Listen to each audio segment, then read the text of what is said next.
नमस्कार दोस्तों, आप सभी का स्वागत है हमारी विशेष श्रृंखला गरुड़ पुराण मृत्यु के पार की यात्रा और जीवन का सच्चा ज्ञान। अब तक हमने इस श्रृंखला में मृत्यु, आत्मा, कर्म, यमराज, चित्रगुप्त और आत्मा की यात्रा के बारे में गरुड़ पुराण के पारंपरिक वर्णनों के आधार पर जाना।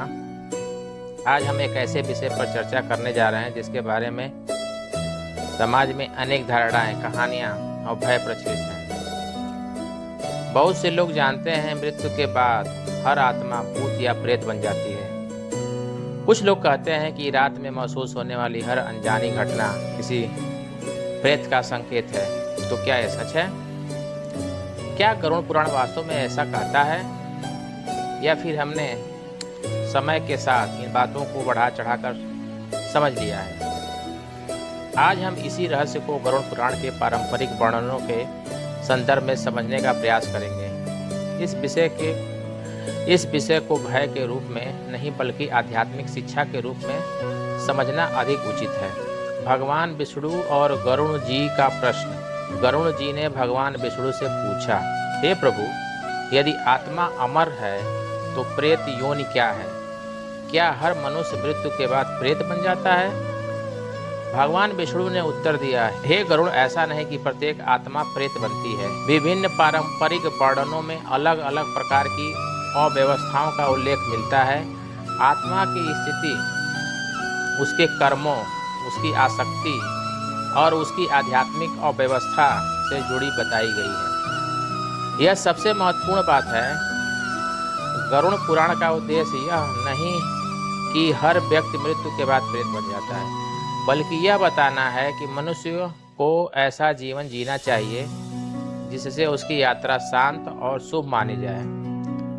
प्रेत योनि क्या है? प्रेत शब्द का अर्थ केवल डरावनी आत्मा नहीं। सनातन परंपरा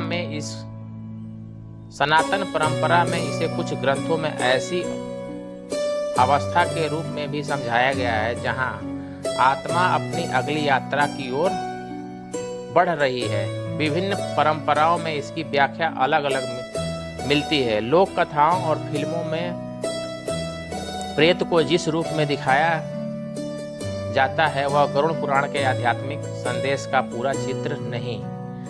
गरुड़ पुराण का मुख्य संदेश यह है कि मनुष्य को मोह, लोभ, क्रोध, अधर्म से बचना चाहिए, क्योंकि यही बंधन आत्मा की शांति में बाधा बन सकते हैं। आसक्ति क्यों सबसे बड़ा बंधन मानी गई है? कल्पना कीजिए, एक पक्षी खुले आकाश में उड़ सकता है, लेकिन यदि उसके पैरों में भारी जंजीर बांध दी जाए तो क्या वह उड़ पाएगा? शायद नहीं। उसी प्रकार आत्मा का स्वभाव स्वतंत्र बताया गया है, लेकिन अत्यधिक मोह, लोभ, अहंकार मनुष्य को भीतर से बांध देते हैं। इसका अर्थ यह नहीं कि परिवार से प्रेम न करें, बल्कि प्रेम करें, लेकिन स्वार्थ और आसक्ति में स्वयं को न खोने दें। यही गरुड़ पुराण की शिक्षा है। एक प्रेरक कथा। एक नगर में दो व्यापारी रहते थे। पहला व्यापारी अत्यंत धनी, लेकिन वह धन के अलावा किसी और बात में सोचता ही नहीं था। वह अपने परिवार के साथ समय नहीं बिताता, दान नहीं करता और केवल संपत्ति जोड़ने में लगा रहता। दूसरा व्यापारी सामान्य जीवन जीता था। वह ईमानदारी से व्यापार करता, जरूरतमंदों की सहायता करता और प्रतिदिन ईश्वर का स्मरण करता। वर्षों बाद दोनों इस संसार से चले गए। लोगों को पहले व्यापारी की संपत्ति याद रही, लेकिन कुछ ही समय बाद उसका नाम भी भूल गया। दूसरे व्यापारी के जाने के बाद लोग आज उसकी दयालुता, उसके व्यवहार और उसकी सेवा को याद करते रहे। गरुड़ पुराण हमें सिखाता है, मनुष्य अपने धन से नहीं, अपने कर्मों से अमर होता है। क्या भय में जीना चाहिए? इस प्रश्न का उत्तर बहुत स्पष्ट है, नहीं। यदि गरुड़ पुराण पढ़ने के बाद हमारे मन में केवल भय उत्पन्न हो जाए तो हमें केवल वास्तविक संदेश को नहीं समझा। यह ग्रंथ हमें डरा कर नहीं, हमें जगा कर जीवन बदलना चाहता है। यह कहता है, आज ही अपने जीवन को सुधारो, आज ही किसी को क्षमा करो, आज ही माता पिता का सम्मान करो, आज ही किसी जरूरतमंद की सहायता करो, क्योंकि कल का भरोसा किसी के पास नहीं। आज के जीवन के जुड़ाव। आज हम मोबाइल, सोशल मीडिया और प्रतिस्पर्धा में इतने व्यस्त हैं कि हम अपने परिवार के साथ बैठने का समय भी नहीं निकाल पाते। हम सफलता चाहते हैं लेकिन शांति नहीं, हम प्रसिद्धि चाहते हैं लेकिन विनम्रता नहीं। गरुड़ पुराण हमें याद दिलाता है कि जीवन का सबसे बड़ा उद्देश्य केवल सफलता नहीं बल्कि सार्थकता है। जब हम दूसरों के जीवन में प्रकाश बनते हैं तब हमारा जीवन भी प्रकाशमय बनता है। इस भाग की सबसे बड़ी सीख दोस्तों, प्रेत योनि का विषय केवल रहस्य नहीं बल्कि आत्मचिंतन का विषय है। गरुड़ पुराण हमें यही नहीं सिखाता कि हर जगह भय खोजो, हमें यह सिखाता है कि अपने भीतर झांको, अपने कर्मों को सुधारो, अपने संबंधों को बेहतर बनाओ, अपने मन को शांत बनाओ और ऐसा जीवन जियो कि जब भी संसार से विदा होने का समय आए तो पछतावा कम, संतोष अधिक हो।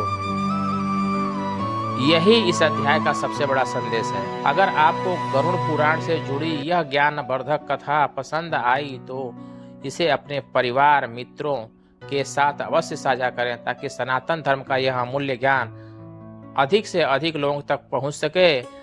ऐसे ही गरुड़ पुराण और सनातन धर्म से जुड़ी रहस्यमयी ज्ञानवर्धक कथाओं के लिए हमारे चैनल को सब्सक्राइब करें, वीडियो को लाइक करें और अपने विचार कमेंट में अवश्य लिखें। बेल आइकन को जरूर दबाएं ताकि इस श्रृंखला का अगला भाग आप सबसे पहले देख सकें। अगले भाग में श्रद्धा और पिंडदान का वास्तविक महत्व क्या है, क्या ये केवल परंपरा है या इसके पीछे कोई गहरा आध्यात्मिक संदेश छिपा है।